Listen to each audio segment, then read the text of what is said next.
Hello, everybody, and welcome to the Six and Out podcast here on the Sportycast YouTube channel. We're also live on Facebook. It's me, Ziyaad Parker. I'm with you this evening and joined by a good friend of ours, Khalid Mohidin of Cricket Fanatics Magazine. Khalid, how's it going? It's going well. It's going well. Slow times in cricket, but we push through. Yeah, no, it's the off season, so it's a time where players tend to go work on areas where they can look to improve. We've got tons of players actually playing club cricket abroad. You've got the UK, Netherlands, Ireland, Scotland. A lot of these places where cricketers do tend to go for the off season to get some experience, sharpen their skills, get some experience abroad. Life experience and all those types of Yeah. things. So there is definitely a lot going on in the world of cricket. In Cape Town and South Africa in general, might seem a bit slow on the outside, but we do have a lot of things that are happening. And for today's show specifically, we're going to be looking at the Proteas who are at the IPL. There's quite a few of them. Bit of a mixed bag, I would say, before we get into it. Just a teaser there, a bit of a mixed bag in terms of performances and impact.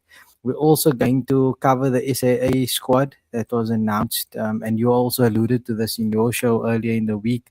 They are going to be touring England in a multi-format tour. They've got some red ball 4-day cricket along with a couple of 50 over games, which could be quite interesting for the future of South African cricket. And like you said, Khalid, earlier in the week, the pipeline Mm. in terms of players coming through for the Proteas. And then we're going to just end with some domestic news. We've seen a lot of news coming out with regards to players being retained, being signed, and we look specifically, obviously, with you and I being from Cape Town, we got a bit of a stronger focus on the Western Province squad and some of the changes in there. So, yeah, for those of you that are new here, welcome to the channel. We do a lot of different sport. We've got a football podcast called 343, which we run every Wednesday. Khalid was a guest a week ago. He came on. He's the good luck charm if you support Manchester United because his appearance coincided with a win over Liverpool, and I can see that smile. He was quite happy with that.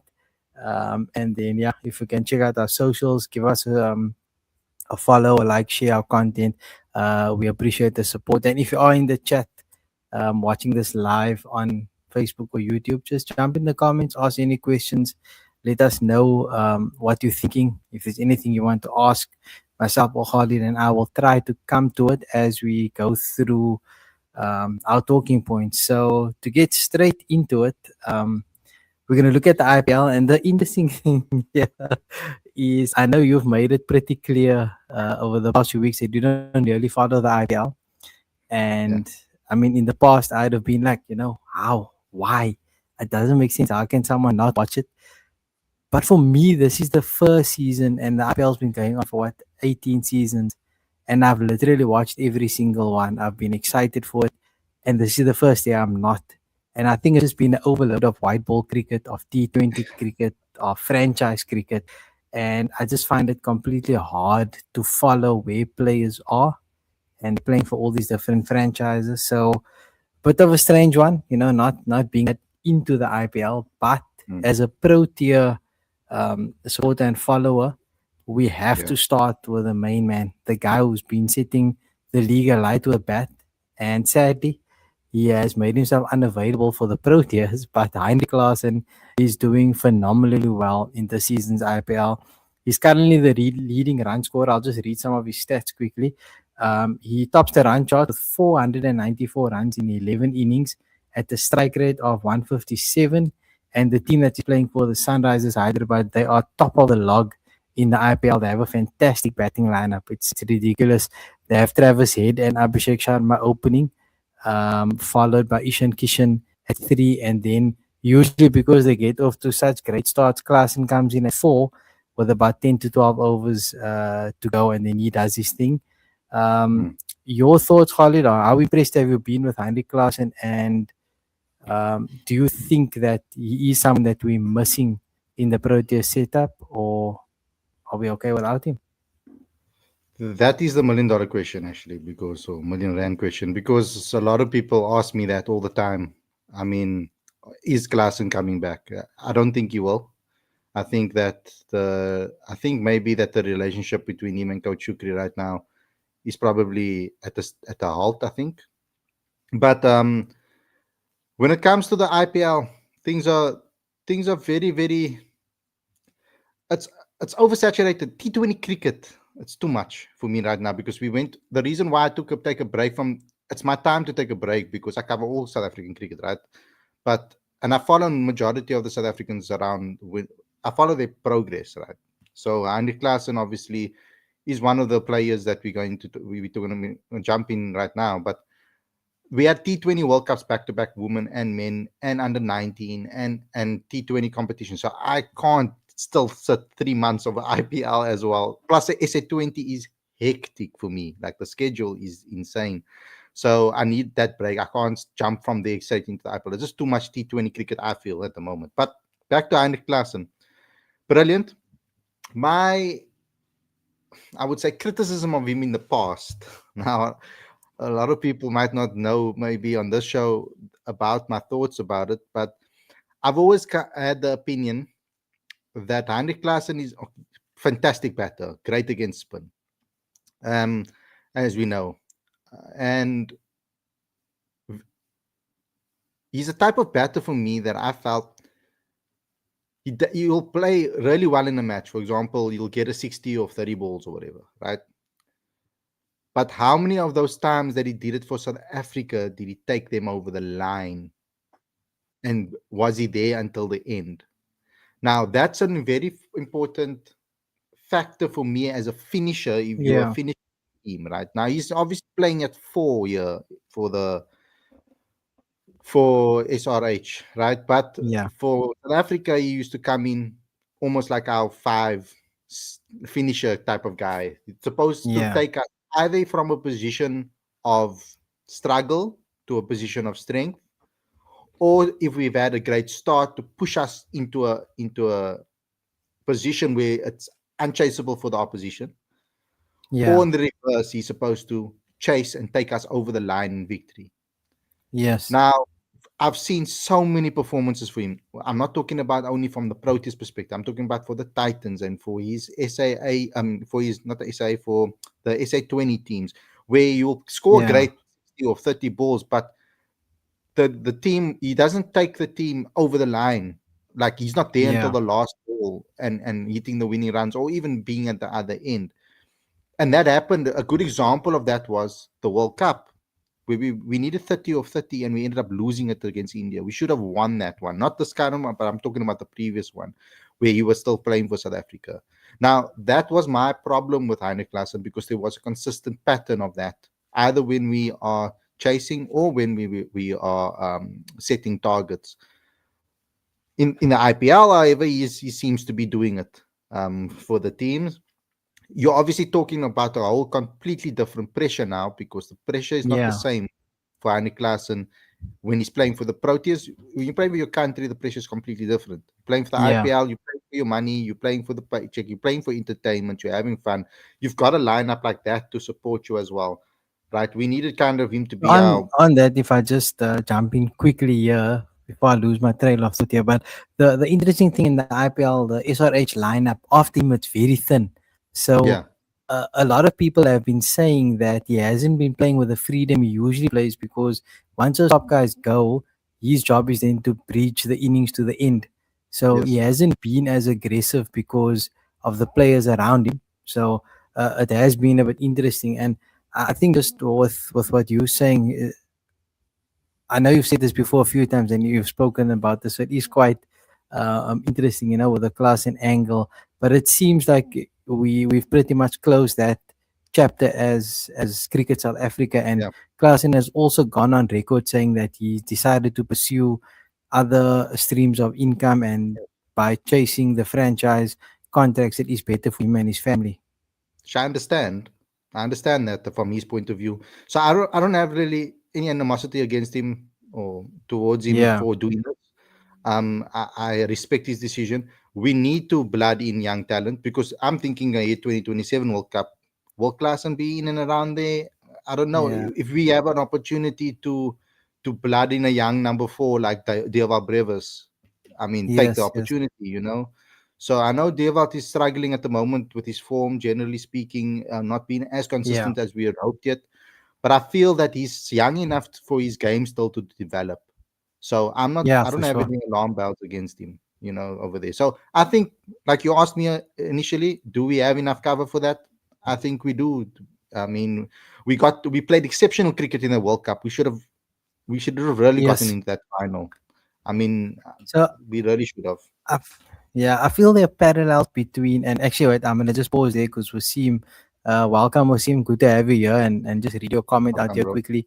A very strange feeling. Most SA players contracted the RPL teams in history or ever, but not interested due to overly high scores. Yeah, it just doesn't seem like there's a fair contest between bat and ball. It's pretty much like a No, shootout 100% who can hit the most sixes type of thing. So yeah, and Wasim and I actually we used to watch the IPL, together. quite a lot and discuss it every night. We're on a WhatsApp group, talking about the games, and the group's been quiet this season. So yeah, Yeah, but an yeah, interesting one. Just back, yeah, but yeah, like the thing is, man, like obviously it's about money, 100%. Like we yes, know yes, that it's going to be about money. So if you look at the scores, like you can't. I don't want to read too much also into the IPL, because if you look at the totals that people are scoring on majority yeah, of games, it's like 240, 250 plus on a regular. So like yeah, that's because they obviously are changing the wickets. And we saw yeah, that in the hundred World percent, Cup in India. They obviously want to make it more entertainment to drag more people into yeah. onto the screen. Yeah, there's lots of reasons for that, and I think maybe it's something we must set aside a bit more time to discuss, because there's a lot of things that are going into it that are not cricket related, which is Yeah. affecting what we are seeing. But back to the class, I think quickly, I just want to not want to talk about it too long because there's a couple of other players I Sorry, want to man. get to as well. But I feel like there's a lot of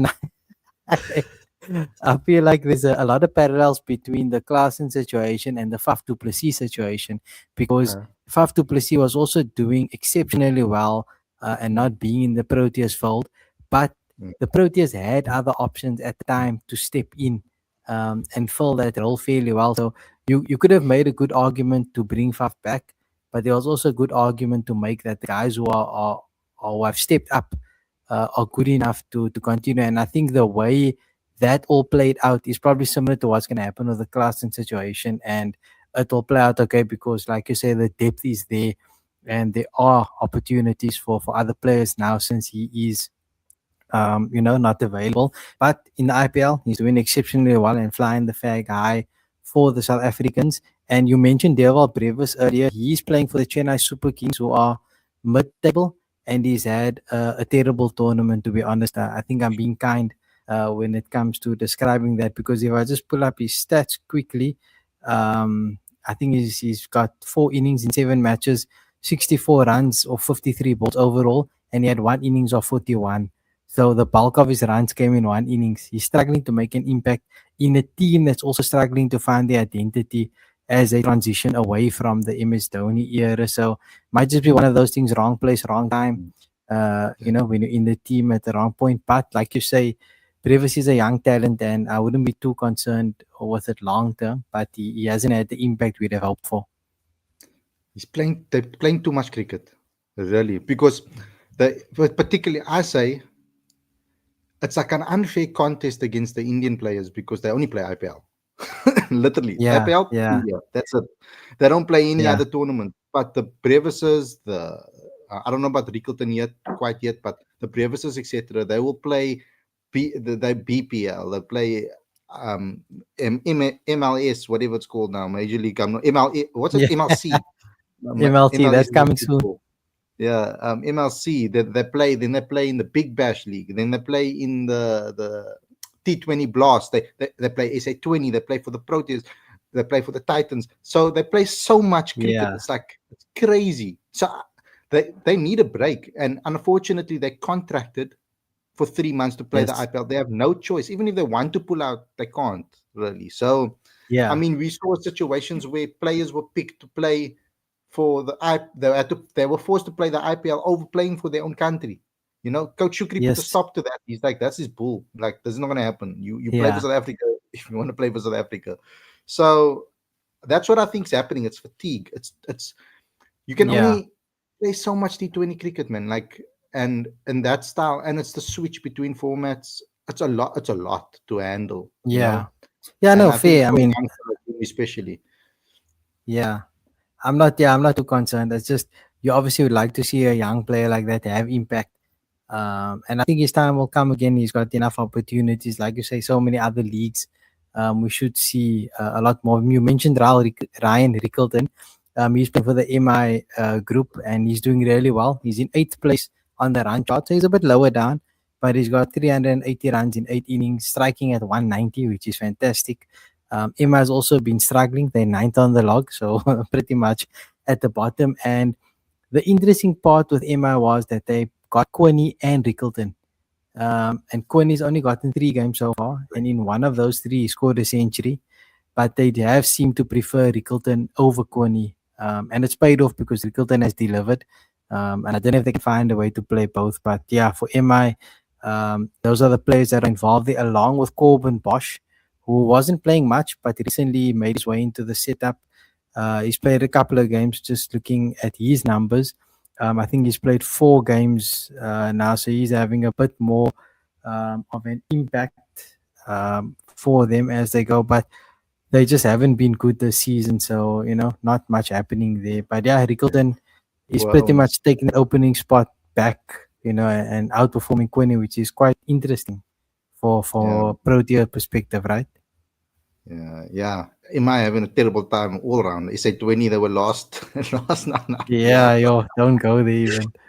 But like, I mean, Cody and Ryan Rickelton, I mean, Ryan, you often hear the commentators say, for example, um, that he almost is Quinny-esque because in Yeah, the way that he plays certain shots at the top of the order. yeah, Now, I think they're stretching, but they are their own players. But at the moment, that was going to be the competition. That was going to be, it was going to be between yes, Quinny and Ryan Rickelton in for the T20 World Cup, etc. But the fact that the IPL, that MI has made that decision, should send a massive message to the Proteas selectors to show them, give them some confidence to say, you know what, you're backing the right guy here, because yes, that's the yes, type of things that it will show you. Because I mean, the IPL owners and the coaches, they have a lot of pressure to win. I know it's not a big. I'm like, I don't care. yeah, But if you're in it and you're there, it's a massive thing. It's huge. There's lots of money behind it, and you have a lot of yeah, pressure to have to win. So that's a very good sign for South Africa that Ryan is playing that well, because I think that Ryan has the type of mentality. If you go and watch one of our exclusives that I did with Ryan Rickelton, it was around the time when he yeah, had that injury, and he explained that you get insight into his mentality, right, and the way he thinks and how he learns, and his mental strength is incredible. So that is yeah, only going to grow from strength to strength. And him doing well for him particularly doing well in the IPL, I feel is going to be a massive confidence boost for him for his Proteas career. I think that yeah, will for he sure. will only get better. For others, I think like play the IPL is not going to really bother you. It's not going to really change your career or how you're going to play. Like for Aiden, I don't think it's a really big thing that he's playing poorly at the moment. For example, I know you'll get Yeah, there, but for a guy like Rickelton, the confidence will be immense for him. The fact that he's getting that confidence now. yeah, and I think I mean, there's a lot of things you can gain. There's exposure. There's being in different environments. There's different types of pressures. There's tons of things you gain from playing, in a league like this. And it's not so much only about your international prospects. Often playing international cricket is a stepping stone to getting franchise contracts. It's a bit weird, but it is what it is. You mentioned Aiden Markram playing at LSG, Lucknow Super Giants. They bottom of the log, so they're even worse than MI. The lineup has failed spectacularly because they put a lot of reliance on their top order, which is Rishabh Pant, Nicholas Pooran, Mitchell Marsh, Aiden Markram, and I think there's a young Indian player, Badoni, that they have in there. Josh Inglis they've brought in recently. So I was surprised to see Markram push to the middle order. I That's the didn't problem. really see the value of batting him at like 5, where I thought that's better off we're having like a guy like Nicholas Pooran batting lower down. I like Markram up there at the top, in the top 3. But I think that's probably also contributed to his struggles, with that position. But just getting that experience in that role would help him, because if he ever needs to bat lower, we now know it doesn't really work well. So we need to accommodate him closer to Always the get top of the order. Um, I like how you set me up though, and that's what I like about talking with you and being with you on the show. You know, you kind of know where I'm going, so you set me up like a. Wasim also jumping the gun a little bit. I wanted to end off with Donovan Ferreira because he's really been spectacular and he's a finisher, you know. So I want to stick with the theme. But since you brought it up, Wasim, I will mention it here as well. He's been phenomenal. Um, his numbers 229 runs in 7 innings at a strike rate of 177. And you're right, he's been finishing off the innings for RR, setting up fantastic scores for their bowlers to defend, and also being there in the chase where seeing the team over the line, and he's done exceptionally well. He offers something with the ball. He's a bit of a backup wicket keeper, phenomenal Hitting ball. player. What are your Yeah. thoughts on Donovan Ferreira and seeing him excel for the Royals? This is making me extremely happy because we need a finisher. Um, we need someone to support David Miller. He can't be our finisher. I think David should be a 5 for us down the line. Sorry, I'm jumping again, but we're talking about the Proteas. But Donovan should be a 5. Donovan should be a 6 for us. And if David still plays for the Proteas, still I don't know what's happening with him. He didn't get a contract, so then I think the higher David bats, he needs more time in the crease, for example, and it will just take a Yes, lot of yes. pressure off a guy like someone like Deelbelt, you know. But Donovan, for me, like I was waiting for this because he's been extremely inconsistent for the Titans, for SA20, etc. He hasn't really set the Yeah. stage alight. Had a couple of chances at the IPL, played for the Proteas, didn't really show his capabilities. So this was a very important IPL season, and the fact that he's doing what he's doing now is just making me extremely happy because he will only grow from this.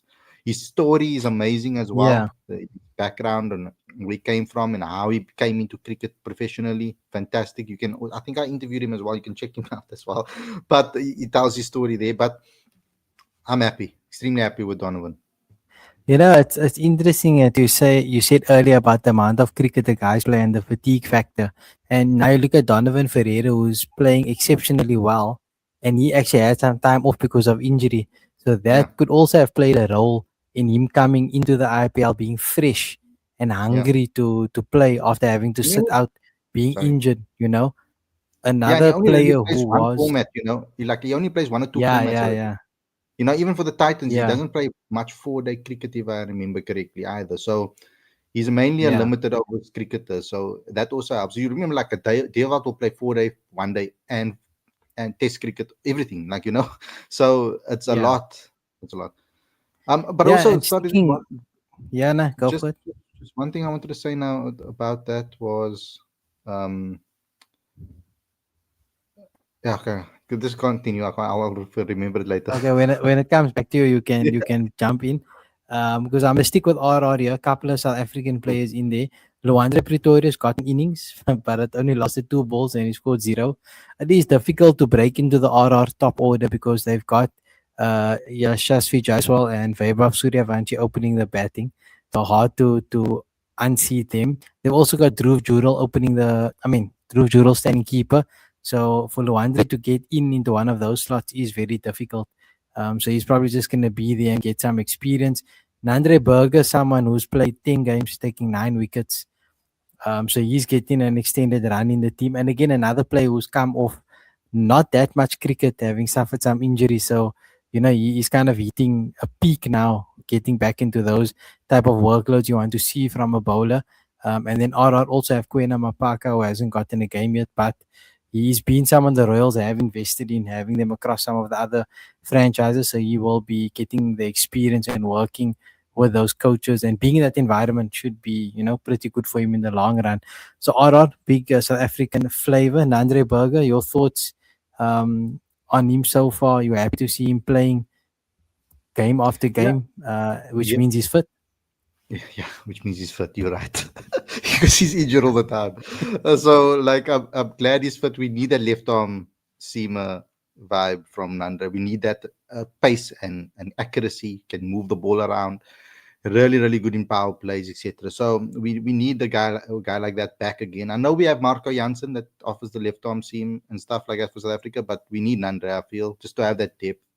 Luandre, for example, Yeah, can only be a learning curve for him. I was a bit disappointed that he wasn't in the New Zealand side against New Zealand. yeah, Sorry, when they played. I would have really liked to see him play a little bit more because that boy is exceptionally talented. Mentality Yeah. is screwed on, right? So I'm very happy that he's getting that experience. You can only learn in the dressing room from those Yeah. type of guys. And I remember the point from earlier. I just want to like put maybe a little bit warning out there for some fans when they look at stats. Especially when it comes to guys that bat the lower down the order. It's Yes. it's difficult to judge from for example from a scorecard or from their performances really, because when it comes to a finisher, I'm not necessarily looking for consistency per se. I'm looking for specific match winning moments. So it's, for example, like Yes. I explained, for Donovan, I want to see him, if he finishes, he's there at the end, taking the team over the line. If he's in a position where he's batting first, he takes the team from 130 to 200 to 220, whatever the case may be. So that's what you want to see. I want to see them play their role correctly rather than just scoring runs. So that's important when you're looking at a six. Whereas in an opener, you want to see consistency. I want to see you score four 50s in 6 games, 7 games. I want to be able to see you bat at a strike rate of 170, 180 and around Yeah. about there. So same from a number 4, you want to see them play. You want to see them bat consistently well. From my finishes 5 to 6, 7, 8, and I don't necessarily want to see consistency from you, but I want to see you do your role Yeah. correctly. Just to Yeah, that's a great point, and it's something that we'll probably discuss at some point on the show, where we can tap into it a bit more as to how we used to read cricket stats and how we need to adapt going forward. It's not just about the numbers. A lot of it comes down to impact, like you mentioned, the moments. And I mean, I've worked in a couple of these franchise systems at the development level, and we don't really talk about the batting order as 1, 2, 3, 4, 5, 6 anymore. mm, After we identify our openers, and we generally go with a number 3. It's at least how we like to do it, the group I work with, where we like to have a number 3 that we put down no matter what, and then we build a batting lineup around that. But oh, everything interesting. afterwards is about entry points. We look at who's going to come in, how many overs are left, what's the situation, what type of bowlers are left, is there predominantly spin overs that are to come, is there any matchups we want to exploit. So we have, more entry points than a batting order. So for example, if I were to have a guy like Donovan Ferreira in my team, I'd be looking at the 10 to 12 over mark and say, no matter who's batting, if a wicket falls in that range, he's going in, because I want him to Mm, have 8 to 9 overs yes. out there in the middle, because that could be his role. So these things are changing, and we can adapt as we go. But as anything after opener, your batting lineup tends to become a bit more fluid as Flexible. these Yeah. things evolve, which is quite interesting. Mm, Just to get back to some of the IPL players, Gerald Kutsia hasn't played for SRH, but he is in the squad. Same goes for Keshav Maharaj, who was brought in as a replacement for Mitchell Santner at MI. I don't see him really getting a game. You mentioned Marco Jansen as the South African left armer. Again, he's played a lot of cricket, and you can see, because he's had no real impact. He's got 6 wickets in 10 matches. His economy is touching 10. And we know it's been high scoring, so you could say anything under 10 is a win. But for Marco, it's probably just, a lot of cricket. yeah, but And that's yeah, Marco though, man. that's, That that is him yeah, though. Like he's either great or he's terrible. Like he hardly ever has like an in between. I hardly ever seen like an yeah, in between economical performance. Like, oh, you not for 22 after 4 overs or not for 18. yeah, Hardly ever. It's like either 4 for 8 for 20 or 5 or 3 yeah. or it's uh, like like that. And yeah, and to be honest, I don't mind that, because you want that magic. And when you look at players, I tend to not look at them in silos. I want to look at it as a bowling unit. So Mm, how does the other South African bowlers complement him, and does it work? And when we talk about this other South African bowlers, when you pair him up with a Lungi and Gidi, for example, who's generally been a bit more economical in the Indian conditions, and has a bit more success. He's got 8 wickets at the moment in 8 matches, and his economy is 8.5. And if you think about the rates that so these guys are scoring at, to have an economy of 8.5 as a guy who bowls in the power play at least 2 overs, and then you're coming back probably close to the death. That's phenomenal. His economy rate is on par with Mitchell Stark, and they both play for the Delhi Capital, so he's doing quite well. And then obviously Kagiso Rabada is leading the charge for South African bowlers and bowlers in general. He's third on the list. The purple caps are the top wicket taker in the IPL. He's got 16 wickets. His economy is just over 9, but when you are attacking, looking for wickets, you tend to go for a little more runs. But I've been very impressed with the way he's bowling, the pace at which he's bowling at also. I mean, he's coming in, he's clocking 150 at least every game. He's touching 150. So there seems to be a bit more of a intensity or intent coming from his bowling, which is fantastic. Now, when you put Jansen and Gidi and Rabada together, it's starting to look a lot better. Yeah, and Goy Coleman Boxer into the mixed pace there. Whew, Yeah, and Underberger as well. So these, and then you got still the younger guys that we'll speak about later. But yeah, I'm happy for KG. This is the reason why I told people just to, because we on our channel on CFM there was a lot of people like going at him, like should KG yeah, even be yeah, in the side, blah, blah, blah, blah. And I told him, you don't, class is permanent with certain guys. Like KG is a definitely. guy, he's gonna go through what people don't understand about cricket as well is it's not football, right? Or rugby. Yes, yes, Like you fail more than you succeed in cricket.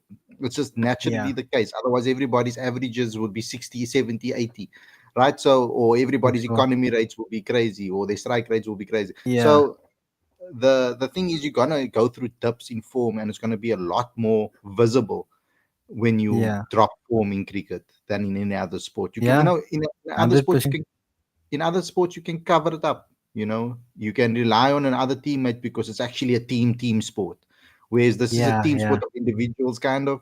Yes, you yes, can complement each other and you can find ways to make it interactive, but at the end of the day, the player on the day has to perform on the day. Like, you yeah, can't have a crap game all game, like some players do in football, and then you have a tap in, and then, oh, everybody loves you, yeah. so you can't hide in cricket. Yeah, very tough. Like I said, it's an individual sport masquerading as a team sport. Couple of other guys as we wrap up the IPL segment here. Tristan Stubbs, he's been pretty solid. I would say he's had a couple of winning performances, but he hasn't really set the scene alight. But he's doing okay. DC are struggling, so when they are towards the bottom of the log, it does make it a bit harder. David Miller's also had some interesting innings. A lot of controversy around him early on because of some issues, with finishing the innings and so on. But um, I think he's come through for them now a few times, also with a few match-winning knocks. And then George Linder has been playing a couple of games for LSG, and Andrik Nokia also got the game there, but they both haven't, done.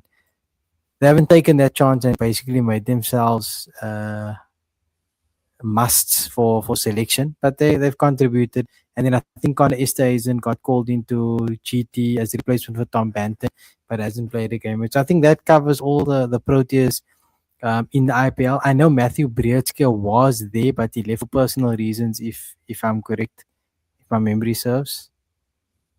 I didn't actually know that, to be honest. I must check Because up on I him saw as well. something along those lines. I might have to just double check that, but I feel like he had to leave the IPL for personal reasons. I might be wrong, and if I am, I apologize. But I think I saw that somewhere.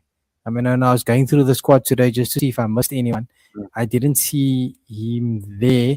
And I do remember though when you spoke about him earlier in the week on your show on Cricket Fanatics, you were mentioning he's one of the players who is at the IPL. So Yeah, that I was affected the supposed SAA to. selection.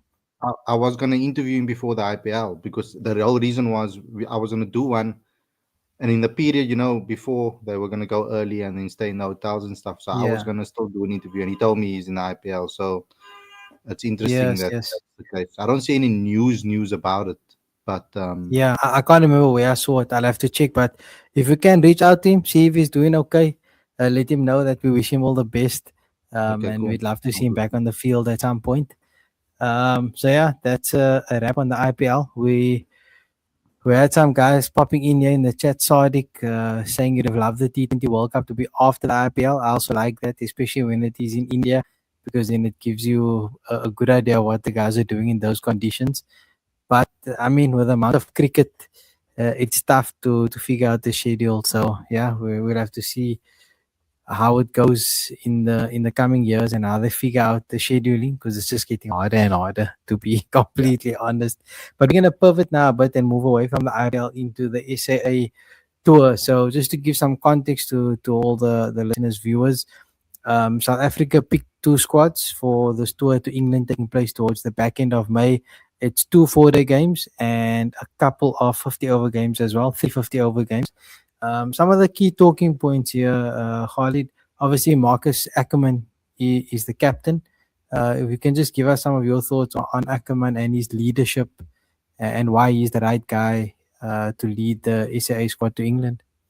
Yeah, well, Marcus has always been. I don't want to expose people. Marcus has always been a, a a player that Coach Shukri always thought very highly of, even when nobody was talking about him really. His career has been interesting because he was a emerging captain when Coach Shukri was the coach back in the day. Now this is a long time ago when he was still in his early 20s. So he's been a captain for a very long time, and we did an exclusive on my channel with him in person actually, where he told me exactly about how his captaincy's evolved over the years. So if you want to try and understand what type of captain he is, that would be a good place to start, because he his captaincy, like that, the way he captained before and the way he captains now is completely two different things. And the Dolphins, he's captained there too. He's a very talented player, but has not necessarily maybe hit the levels that a lot of people thought he would. Like a lot of people thought he Yeah, would be the next big thing, in South African cricket. And I remember doing exclusives with him back in the day when he was still in the emerging side. He was playing exceptionally well for them. I thought that was going to happen. But when you go to big franchises, and there's a lot of people to compete against, it makes it very difficult, because for him, like coming from the Gauteng region, he had to leave, ultimately to yeah, the chances of. And I want to make it clear as well, it is very difficult for for white batters in South Africa that are on the fringes, that are not like like South African level quality, because of the domestic transformation requirements. You have to yeah, put in a certain amount of Black African and players of color into the team. So it's three Black Africans. I think they've changed it to three players of color, or six players of color in total now.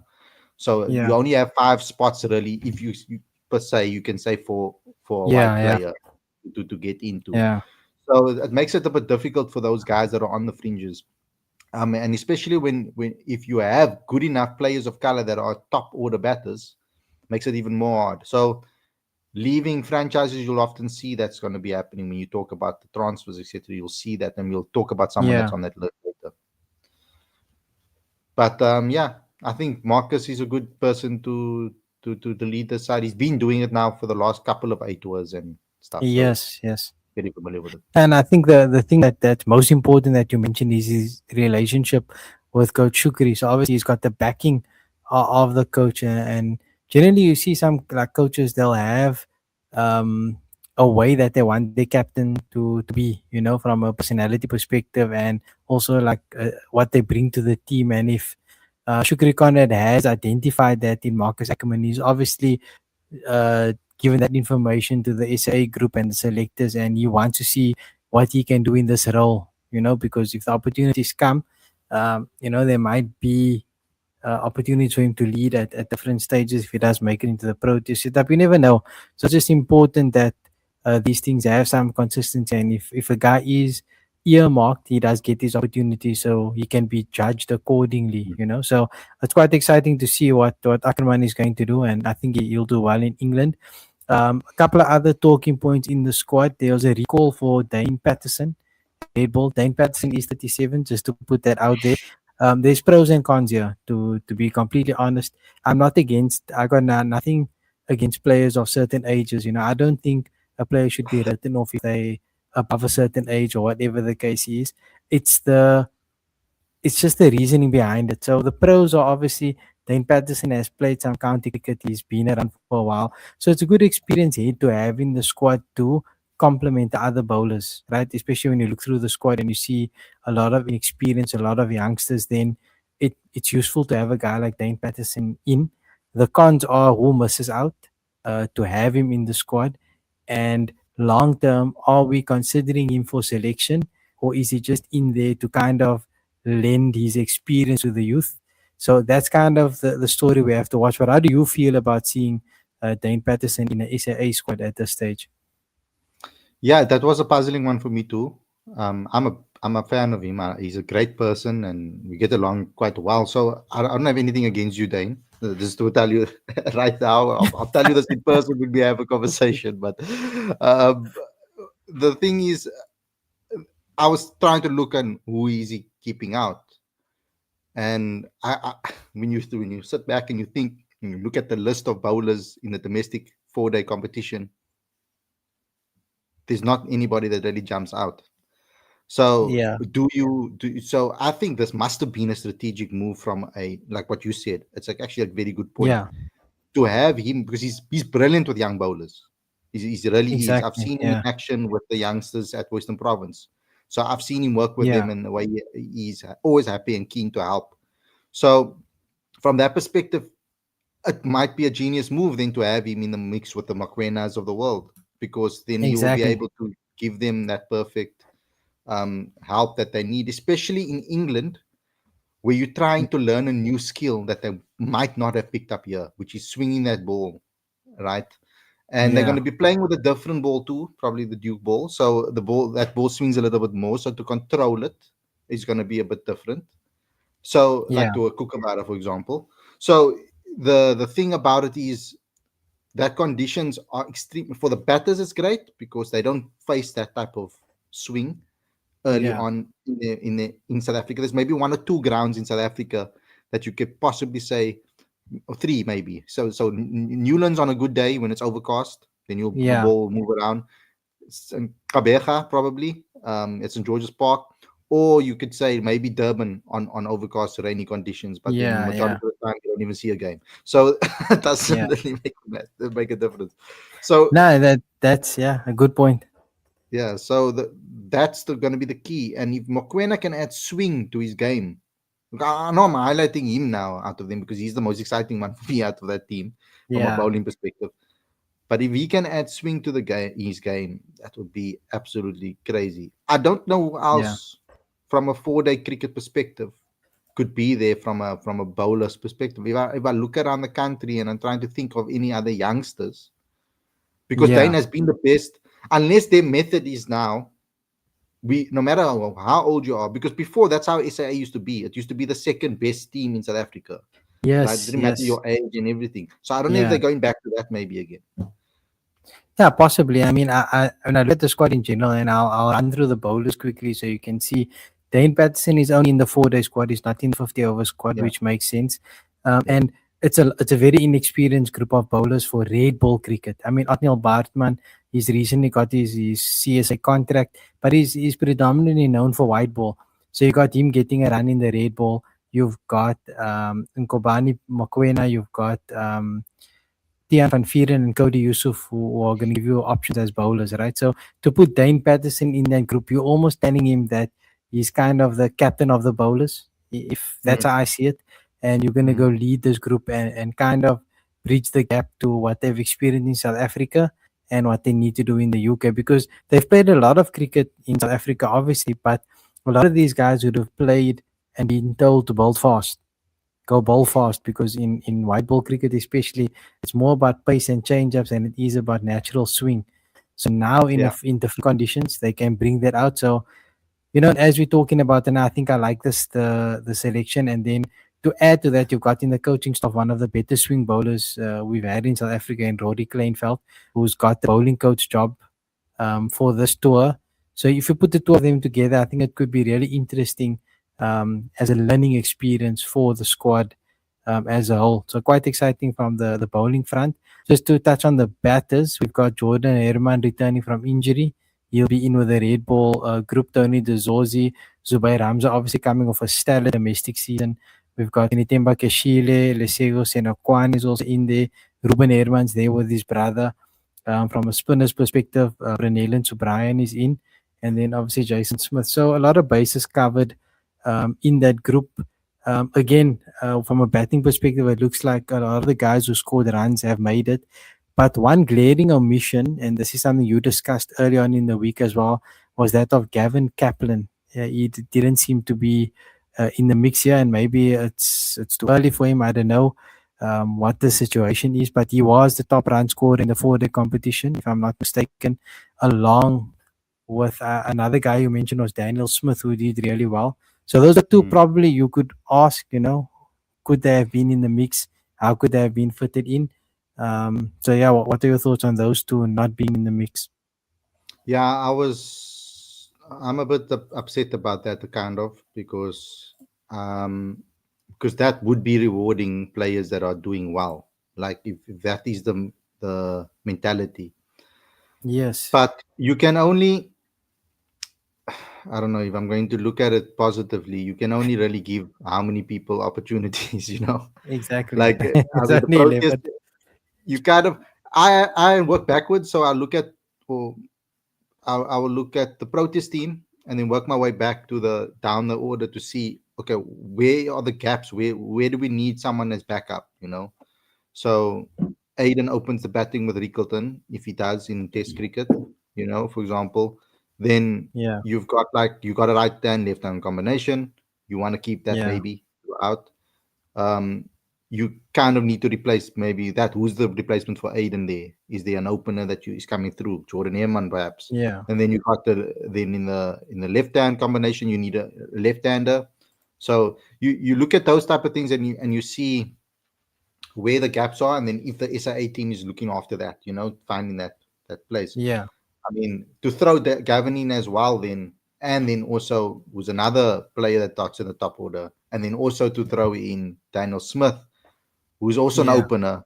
It's like a overstacking openers. So yeah, yes, I'm upset, but I look at track record. So Jordan Herman, for example, for the last 4 or 5 seasons, has been consistently yes, batting amazingly. So yeah, he should be the next in line, in my opinion, when it comes to that. Lesejo yeah, Senekwane as well had 3 good seasons, but this season wasn't so great. So like yeah, it's been a little up and down. So what do you reward longevity? I'm going to ask you as a coach, for example, what do you reward? Do you reward, especially in 4-day cricket, which I feel is different to other formats? Other formats you can maybe pick on form, but for yeah, me in 4-day cricket, it needs to be, in my opinion, it is longevity over time. How consistent have they been over 3, 4 years? yeah, If they are, you know. yeah. Now, for me, the challenging part here is the scheduling, right? I don't think we schedule enough SAA cricket to reward people when they are in form. So what tends to Yes. happen is we play catch up. So now we're talking about guys who've done it for 3 seasons. Now we have to give them an opportunity because of previous form. But then we also have guys who are currently in form. We want to see them when they're in form. We don't want to have to look at the guy and say, okay, he earned his chance. But by the time we give him the opportunity, he's already out of that form, if that makes sense. So I think the scheduling has to be a bit better there where we can get more cricket for these guys.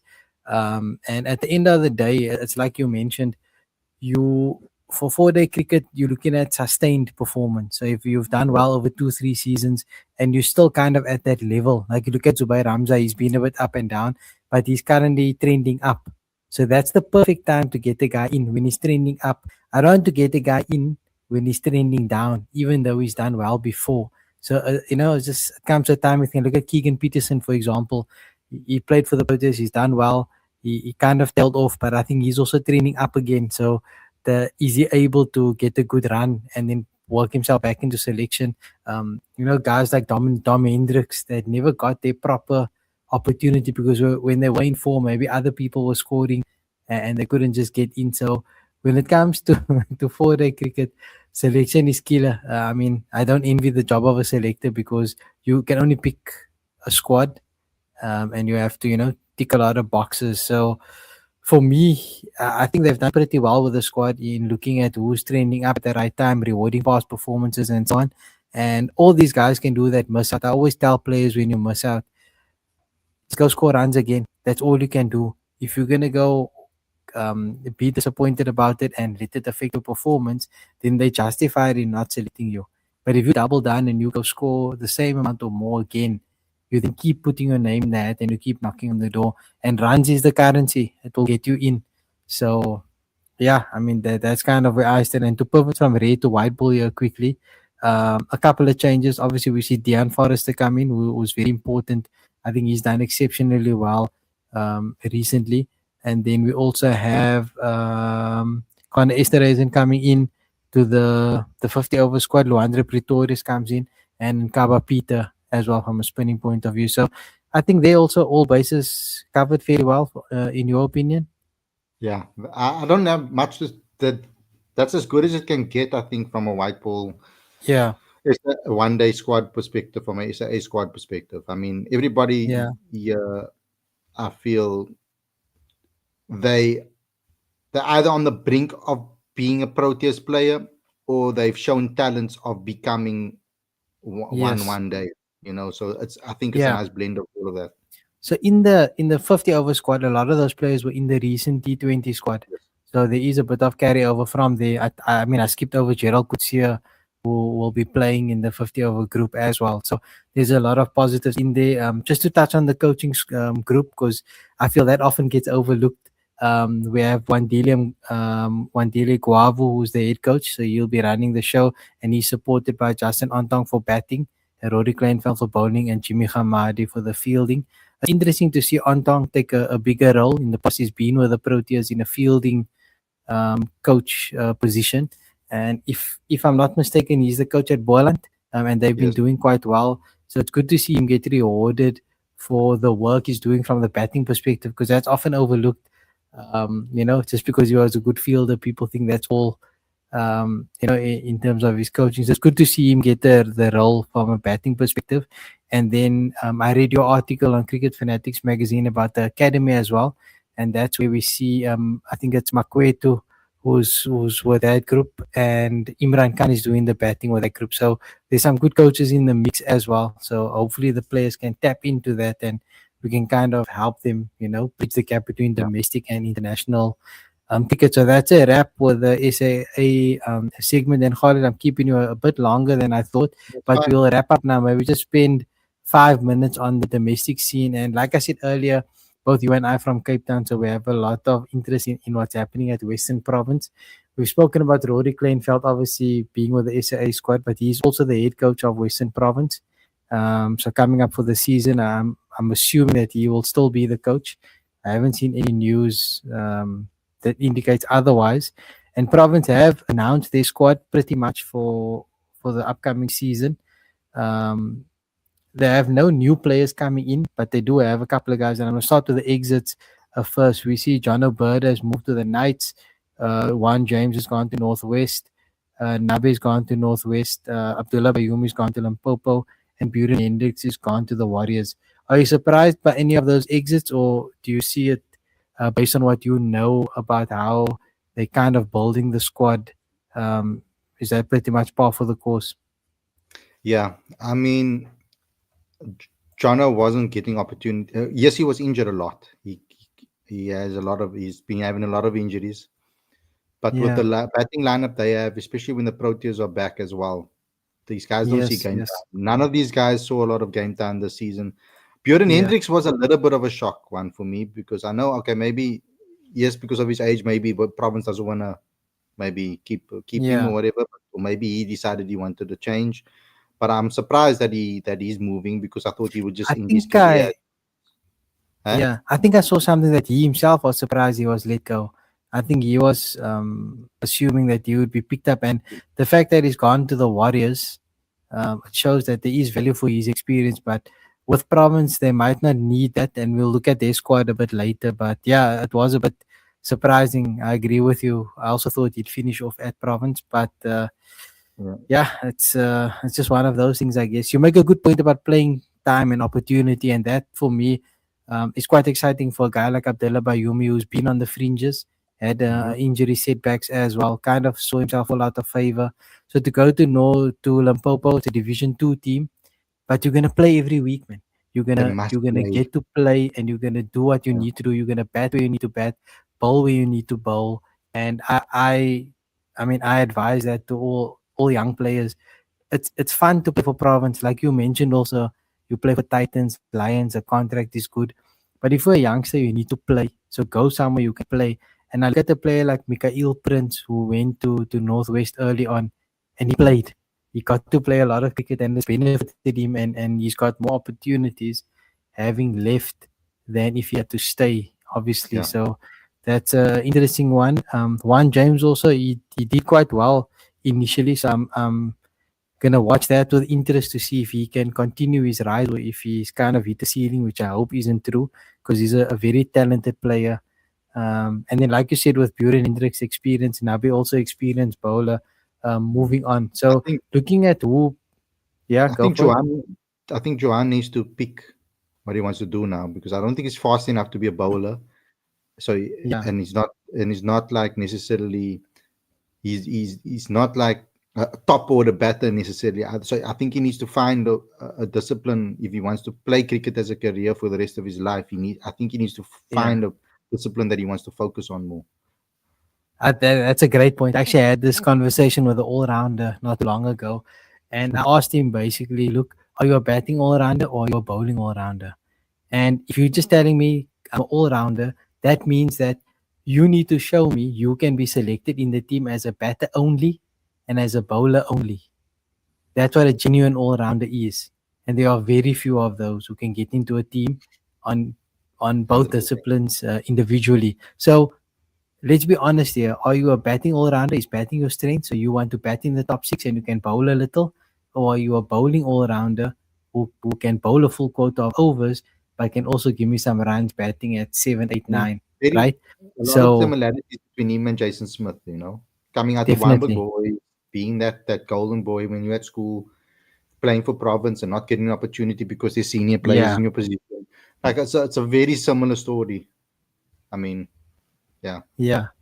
So hopefully he can figure that out. And I think at Northwest there's the last I saw Craig Alexander was the coach. So I'm assuming Craig Alexander is still there.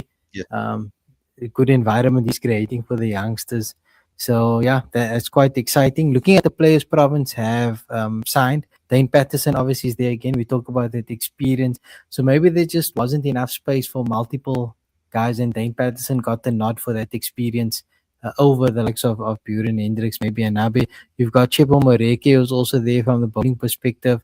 Pongwana's there, Dubes there as a young bowler coming through, and Andre Burgers come back to province, which is a nice one to see. Obviously, we're happy he's fit, so that's gonna help quite a bit. There's also Raik Daniels. If you can tell me a little bit more about Raik Daniels, exciting youngster coming through. He's got a full-time contract. It's not a rookie. It's not a high performance.